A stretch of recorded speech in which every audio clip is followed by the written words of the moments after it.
యెహోవాను స్తుతించుడి. యెహోవాయందు భయభక్తులు గలవాడు, ఆయన ఆజ్ఞలను బట్టి అధికంగా ఆనందించువాడు ధన్యుడు. దేవుడి యొక్క పరిశుద్ధ వాక్యంను మన వినికిడిలో దీవించును గాక.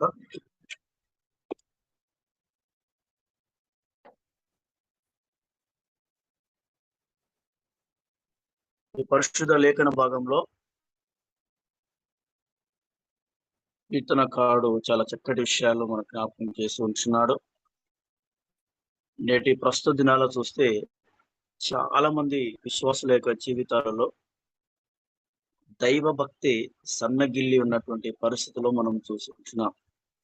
ఎక్కువ చాలా మంది బిజినెస్, అదేవిధంగా రాజకీయాలను బట్టి, బిజినెస్ పరంగా వారి యొక్క బిజీని బట్టి, లోక సంబంధమైనటువంటివి పనులను బట్టి నిజంగా దైవికమైన విషయాలను మరిచిన స్థితిలో ఉన్నటువంటి వారు ఎంతో మంది మనం చూస్తూ ఉంటున్నాం. దైవ సేవకుల కుటుంబాల్లో కూడా దైవ భక్తి సన్నగిలినటువంటి పరిస్థితి కూడా నేటి దినాల్లో మనం చూస్తూ ఉంటున్నాం. దైవ భక్తి మన జీవితంలో లేకపోతే నిజంగా దేవుని యొక్క సన్నిధి మనం కోల్పోతాం, దేవుని యొక్క ఆశీర్వాదం కోల్పోతాం. కాబట్టి ఈ లేఖన భాగంలో, దేవుని యొక్క లేఖన భాగంలో మొదటి వచనంలో మనం చూసుకుంటే, దేవునియందు భయభక్తులు కలిగి జీవించినటువంటి వారు ఈ మొదటి నుంచి మొత్తం వచనం చూస్తే ఏ విధంగా వారు దీవించబడతారు, ఏ విధంగా ఆస్వాదించబడతారు, దేవుని మేలులు ఏ విధంగా పొందుకుంటారు అని దేవుని యొక్క లేఖన భాగంలో వ్రాయబడి ఉన్నట్లు మనం చూసి ఉంటున్నాం.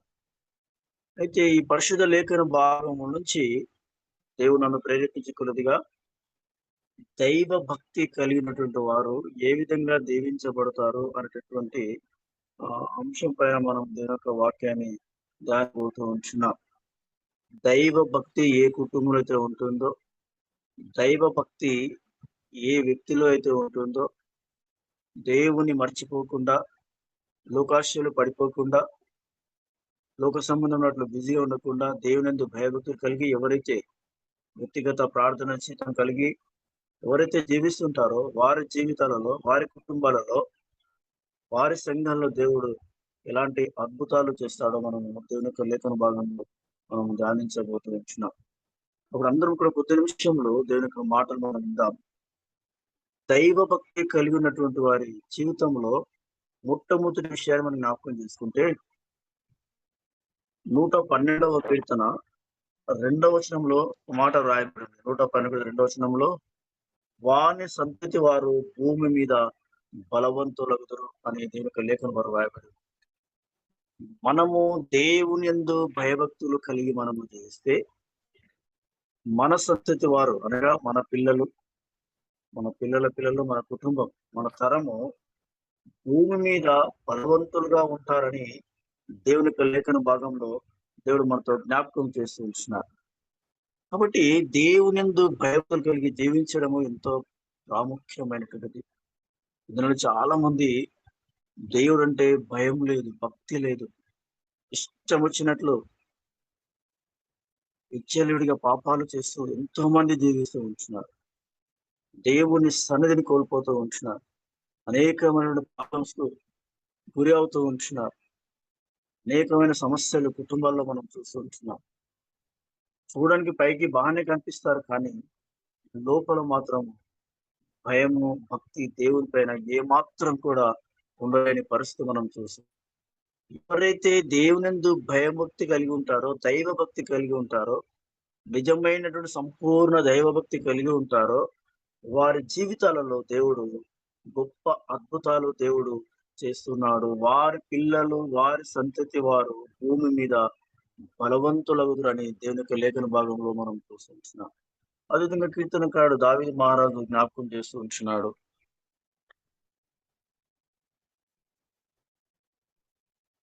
కీర్తనలు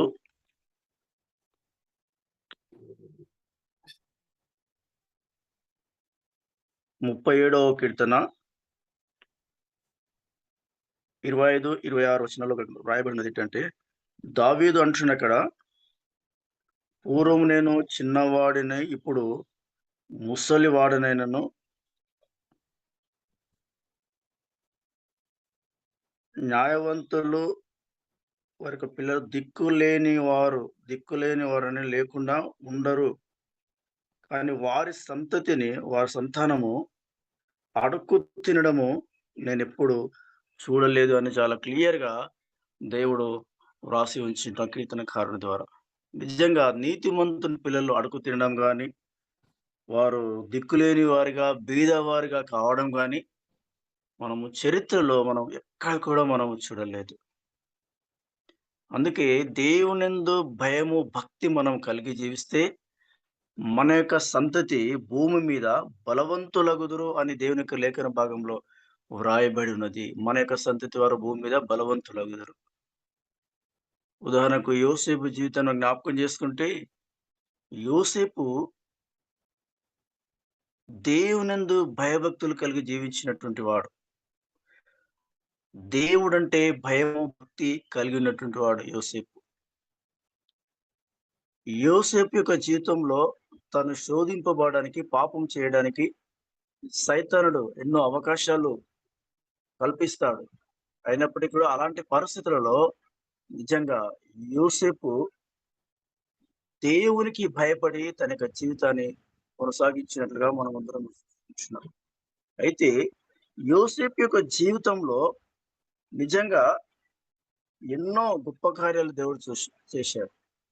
ఆయనలో ఉన్నటువంటి ఆ భయము, భక్తి, ఆయనలో ఉన్నటువంటి విశ్వాసము, దేవుడంటే భయము, వాటన్నిటి బట్టి యోసేపు కరువు కాలంలో నిజంగా ఆహ్, ఆ దేశమంతలో కూడా నిజంగా బాగా కరువొచ్చినప్పుడు తన చుట్టుపక్కల ఉన్న ప్రాంతాలకు బాగా కరువొచ్చినప్పుడు, నిజంగా ఆ కరువు సమయంలో కూడా అనేకులకు ఇతర వారికి కూడా తనతో పాటు, తన దేశంతో పాటు ఇతర దేశాల వారికి కూడా నిజంగా ఆహారపు గింజలు ఇచ్చేటటువంటి స్థితిలో యోసేపు ఉన్నట్లుగా మనం చూస్తున్నాం. ఎందుకు ఆ విధంగా యోసేపు దీవించబడినాడంటే, నిజంగా యోసేపు నిజంగా దేవునందు భయభక్తులు కలిగి జీవించాడు. దైవ భక్తి కలిగి జీవించినాడు. నా తండ్రి యాకోబు కూడా దైవ భక్తి కలిగి జీవించినాడు. ఆ విధంగా జీవించడము ద్వారా యోసేపును దేవుడు ఎంతగానో దీవించమని చూస్తున్నాడు.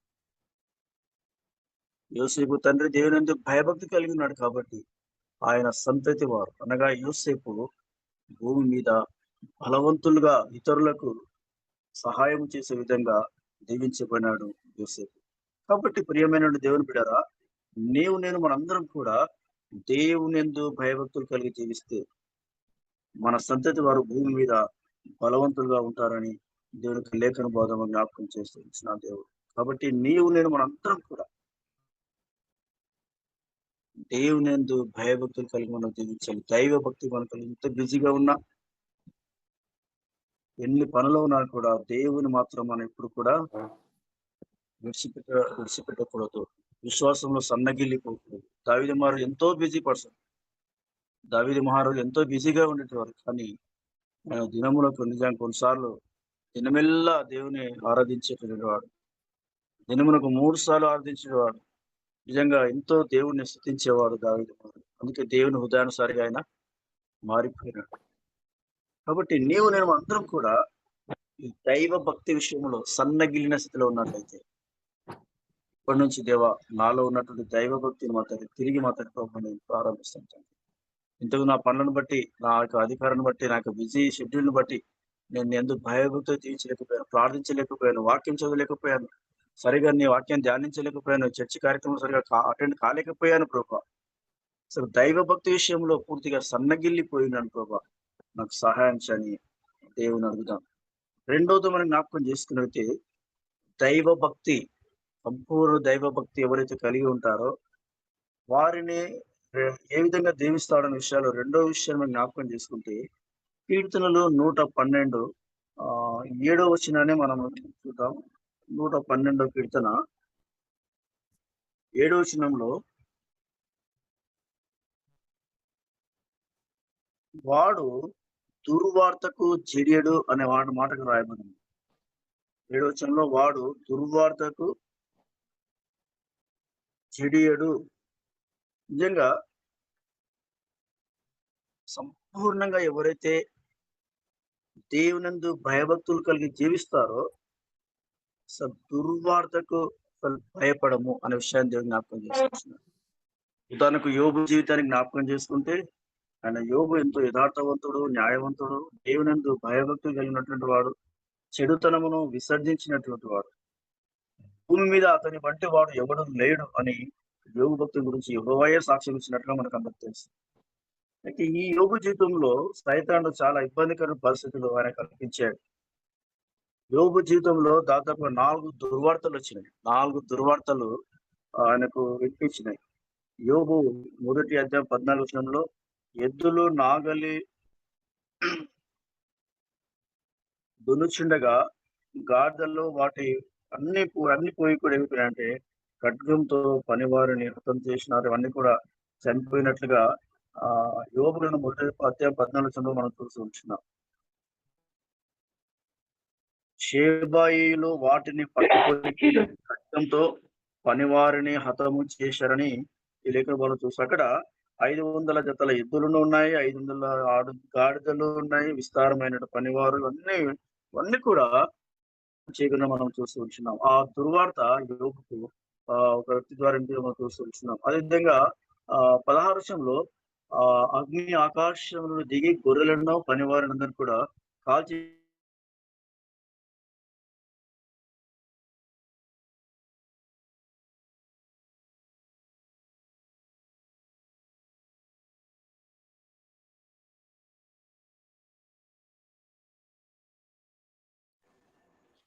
కూడా మనం చూస్తూ ఉంటున్నాం.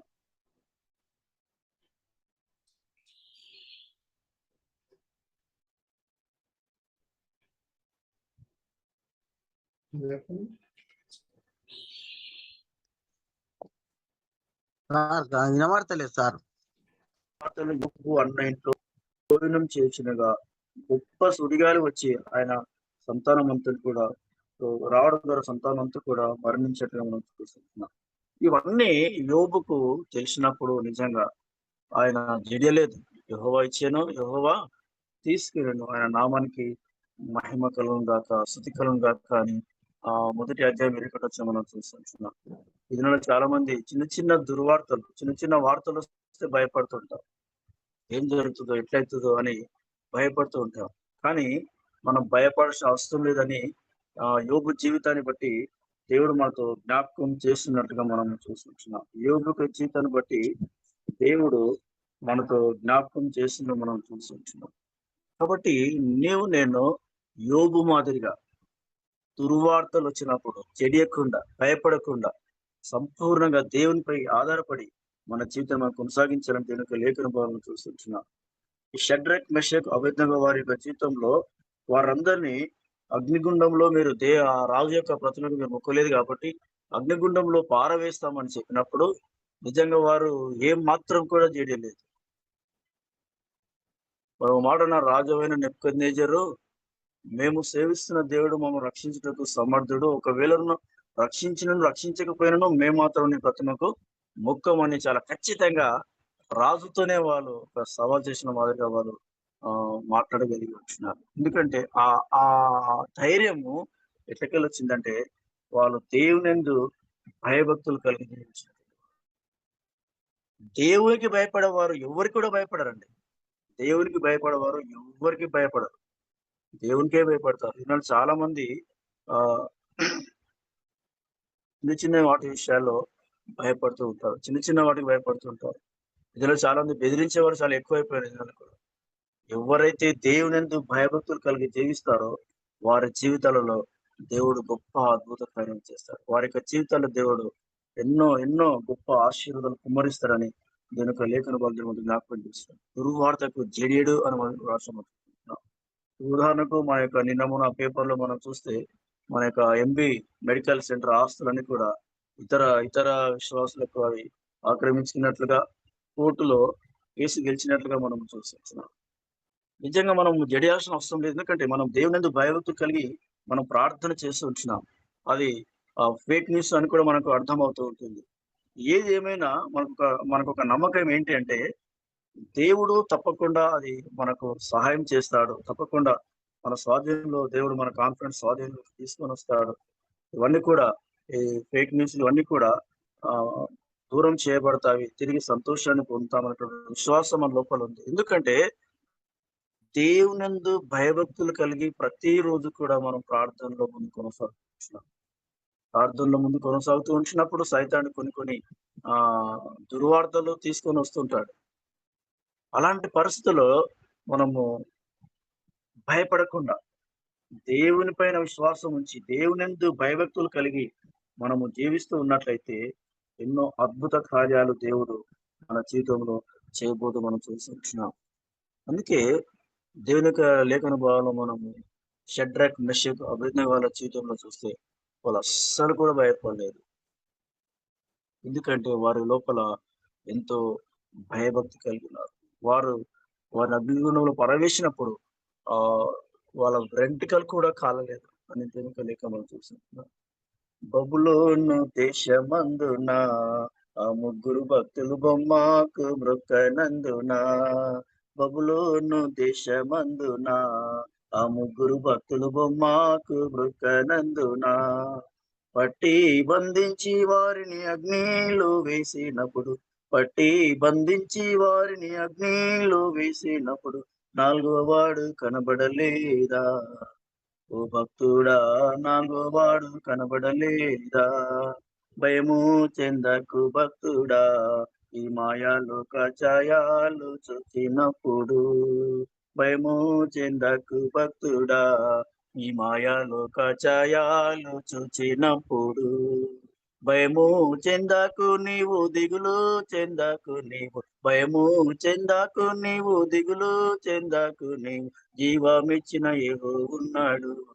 ఓ భక్తుడా, జీవమిచ్చిన యెహోవా ఉన్నాడు.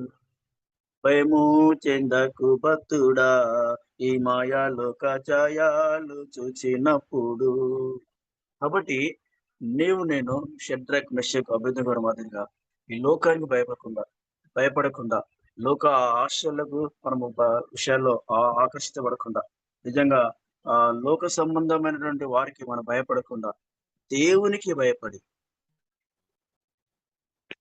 దేవునందు భయభక్తులు కలిగి మనము జీవిస్తూ మన జీవితాన్ని ముందు కొనసాగించినట్లయితే షడ్రక్, మెషక్, అబేద్నెగో వారికి దేవుడు ఏ విధంగా తోడుగా ఉన్నాడు, వారి మధ్యలో దేవుని దూతను ఏ విధంగా ఉంచాడో నీతో నాతో కూడా నా కుటుంబాల్లో కూడా దేవుని యొక్క దూతను మనకు తోడుగా వస్తారు. ఆయన దూతల కంచె మనకు తోడుగా ఉంచబడుతుంది. మన యొక్క కాన్ఫిడెన్స్ చుట్టూ ఆయన యొక్క దూతలు కావలిగా ఉంచుతాడు దేవుడు.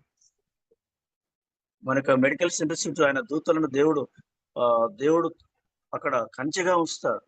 కాబట్టి మనము దైవ భక్తితో మనం ప్రార్థన చేస్తూ మనం ముందు కొనసాగాలని దేవుని యొక్క లేఖన భాగం ద్వారా దేవుడు మనతో జ్ఞాపకం చేస్తుంటున్నారు. కాబట్టి రెండవదిగా దేవునందు భయభక్తులు కలిగి జీవిస్తే, దైవ భక్తి కలిగి జీవిస్తే నిజంగా దుర్వార్తకు జడియరని చూస్తున్నాం. మొట్టమొదటిగా వారి సంతతి వారు భూమి మీద బలవంతులుగా ఉంటారు. నేను దైవ భక్తి కలిగి మనము వ్యక్తిగత ప్రార్థన చేస్తూ, కుటుంబ ప్రార్థన ముందు కొనసాగుతూ, దేవునికి దైవికమైన కార్యక్రమంలో మనం ముందు కొనసాగుతూ, భయభక్తులు కలిగి విశ్వాసంతో మనం ప్రార్థన చేస్తూ ముందు కొనసాగుతూ ఉన్నట్లయితే మన కుటుంబం, మన పిల్లలు, మన సంతతి బలవంతులుగా ఉంటారు. దుర్వార్తలు వచ్చినప్పుడు మనము జడియకుండా మనం ఉంటామని దేవునికి లేఖ మనం చూస్తున్నాం. మూడవది మనం జ్ఞాపకం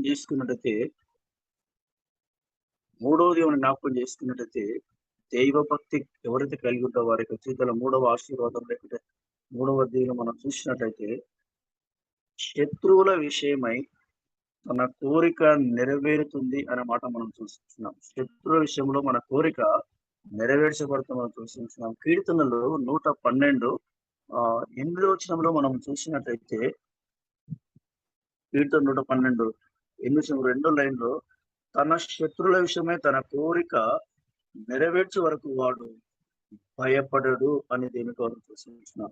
తన శత్రువుల విషయమైన తన కోరిక నెరవేరు వరకు వాడు భయపడడు అని మనం చూస్తున్నాం. నిజంగా చాలా చక్కటి విషయాలు ఈ 112 కీర్తనలో రాయబడి ఉంటున్నాయి. ఎవరైతే దైవ భక్తి కలిగి జీవిస్తారో వారి యొక్క శత్రుల విషయంలో నువ్వు ఏమి కోరిక కలిగి ఉన్నావు, నీ శత్రు విషయంలో, నా శత్రు విషయంలో, మనందరి శత్రు విషయంలో ఏమి కోరిక మనం కలిగి ఉన్నామో ఆ కోరిక నెరవేరే వరకు మనం భయపడకుండా ఉంటాము. వారు భయపడరు. వారి యొక్క కోరికను దేవుడు నెరవేరుస్తాడని దేవుని యొక్క లేఖన భాగంలో దేవుడు మనతో జ్ఞాపకం చేస్తున్నట్లు మనం చూస్తున్నాం. నిజంగా మన శత్రు విషయంలో మన కోరిక దేవుడు నెరవేరుస్తాడు. దీనికి లేఖనం 23 కీర్తనలో మాట రాయబడింది. ఏంటంటే, నా శత్రువుల ఎదుట నీవు నాకు భోజనము సిద్ధపరచుదు అని దేవుని యొక్క లేఖన భాగంలో అక్కడ రాయబడడం మనం చూస్తున్నాం.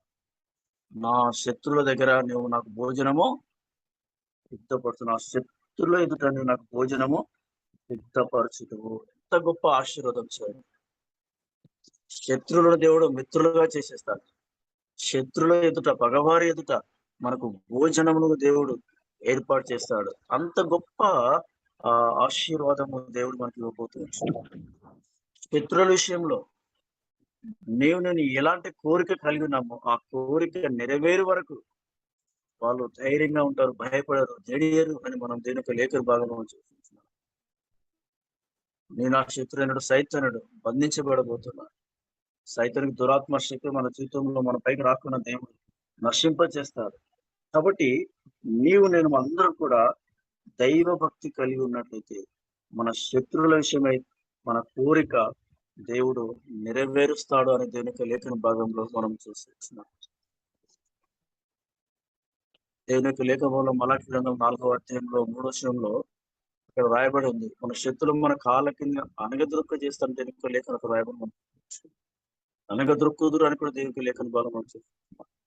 ఎవరైతే దేవుని భయభక్తి కలిగి జీవిస్తారో వారికి సూర్య కిరణాల ద్వారా దేవుడు మంచి ఆరోగ్యాన్ని ఇస్తాడని వాళ్ళకి 4వ అధ్యాయం 2వ వచనం రాయబడుతుంది. వాడు క్రొవ్విన దూడలు గంతులు వేయినట్లు గంతులు వేయుదురని దేవుని యొక్క లేఖన భాగంలో రాయబడి ఉంటుంది.